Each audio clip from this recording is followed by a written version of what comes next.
Hi everyone. ഇന്ന് ഞാൻ നിങ്ങളോട് സംസാരിക്കാൻ പോകുന്നത് സിമ്പിൾ പാസ്റ്റ് ടെൻസിനെ കുറിച്ചാണ്. ഈ സിമ്പിൾ പാസ്റ്റ് ടെൻസ് എന്ന് പറയുന്നത് ഭൂതകാല ക്രിയ. അതായത് ഇന്നലെ ഞാനൊരു മൂവി കണ്ടു, ഇന്നലെ ഞാനൊരു സിനിമ കണ്ടു, വാച്ച്ഡ് എ മൂവി യെസ്റ്റർഡേ. അല്ലെങ്കിൽ കഴിഞ്ഞ വർഷം ഞാൻ ഖത്തർ വിസിറ്റ് ചെയ്തു, I visited Qatar last year. കഴിഞ്ഞ വർഷം ഞാൻ ഖത്തർ വിസിറ്റ് ചെയ്തു.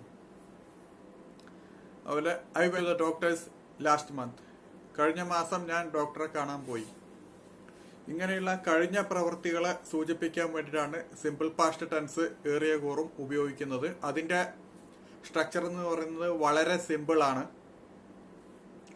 സബ്ജക്റ്റ് അത് ഏതാണെങ്കിലും I, you, we, he, she, it, that, അത് ഏത് സബ്ജക്റ്റ് ആണെങ്കിലും സബ്ജക്റ്റിന് ശേഷം വെർബിന്റെ രണ്ടാമത്തെ രൂപം. അതായത് ഇംഗ്ലീഷിലെ എല്ലാ ക്രിയകൾക്കും 3 രൂപമുണ്ട്. ഞാൻ ഇന്നലെ ഒരു മൂവി കണ്ടു എന്ന് പറയുമ്പോൾ അത് കാണുക എന്നുള്ളതിന്റെ പാസ്റ്റ് ടെൻസ്. വാച്ച് കാണുക, വാച്ച്ഡ് കണ്ടു, അതിന്റെ മൂന്നാമത്തെ രൂപം വാച്ച്ഡ് തന്നെയാണ്.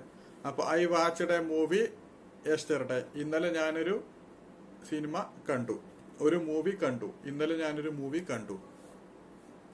അതുപോലെ I went to Canada last year. ഞാൻ കഴിഞ്ഞ വർഷം കാനഡയിൽ പോയി. അതായത് ഗോ, വെന്റ്, ഗോൺ എന്നാണ് ആ വെർബിന്റെ 3 രൂപങ്ങൾ. അതിൽ രണ്ടാമത്തെ രൂപമാണ് സിമ്പിൾ പാസ്റ്റിൽ ഉപയോഗിക്കുക. I went to Canada last year. Go, went, gone എന്നത് വെർബിന്റെ രണ്ടാമത്തെ രൂപം. ഇതേപോലെ ഏത് പ്രവൃത്തിയാണെങ്കിലും ഇതാണ് സിമ്പിൾ പാസ്റ്റ് ടെൻസിന്റെ സ്ട്രക്ചർ. സബ്ജക്റ്റ് പ്ലസ് വെർബിന്റെ രണ്ടാമത്തെ രൂപം അഥവാ past tense of the verb. ഇത്രയേ ഉള്ളൂ. ഉദാഹരണം ഐ, ഇപ്പോ ഭക്ഷണം ഞാൻ തിന്നു എന്ന് പറയുകയാണെങ്കിൽ ഐ, ഈറ്റിന്റെ രണ്ടാമത്തെ രൂപം ഈറ്റ്, ഏറ്റ്, ഈറ്റ് എന്നാണ് അതിന്റെ 3 രൂപം.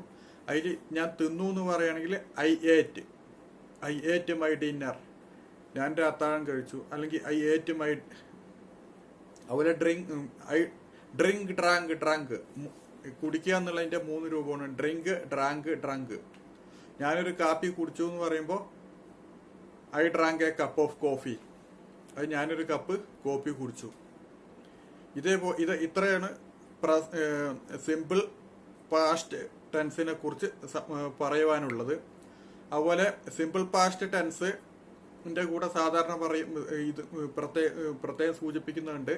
Yesterday, last year, last month, അങ്ങനെയൊക്കെ ലാസ്റ്റ് വീക്ക് എന്നൊക്കെ സൂചിപ്പിക്കും. അത് കഴിഞ്ഞ ആഴ്ച, ഇന്നലെ മുതൽ പുറകോട്ട് ചെയ്യുന്ന എല്ലാ പ്രവൃത്തികളും നമ്മൾ സിമ്പിൾ പാസ്റ്റിൽ പറയാം. ഉദാഹരണത്തിന് I watched a movie yesterday, I went to the doctor's last week, I went to Canada last year. അങ്ങനെ കഴിഞ്ഞ കാലത്തിൽ നടക്കുന്ന എല്ലാ സംഭവങ്ങളും സിമ്പിൾ പാസ്റ്റിൽ പറയാം. ഈ സിമ്പിൾ പാസ്റ്റിനെ കുറിച്ച് ഇത്രയാണ് വ്യക്തമാക്കാനുള്ളത്. ഈ സിമ്പിൾ പാസ്റ്റിനെ കുറിച്ച് വ്യക്തമായി മനസ്സിലായി എന്ന് ഞാൻ വിചാരിക്കുന്നു. അപ്പോൾ വീഡിയോ ഇത്ര തന്നെ ഉള്ളൂ. ഇഷ്ടപ്പെട്ടാൽ ലൈക്ക് ചെയ്യുക, ഇഷ്ടപ്പെട്ടില്ലെങ്കിൽ ഡിസ്ലൈക്ക് ചെയ്യുക. ലൈക്ക് ചെയ്താലും ഡിസ്ലൈക്ക് ചെയ്താലും കമന്റ് ചെയ്യാൻ മറക്കരുത്. Thank you for watching. Meet you again with another video. Thank you. By.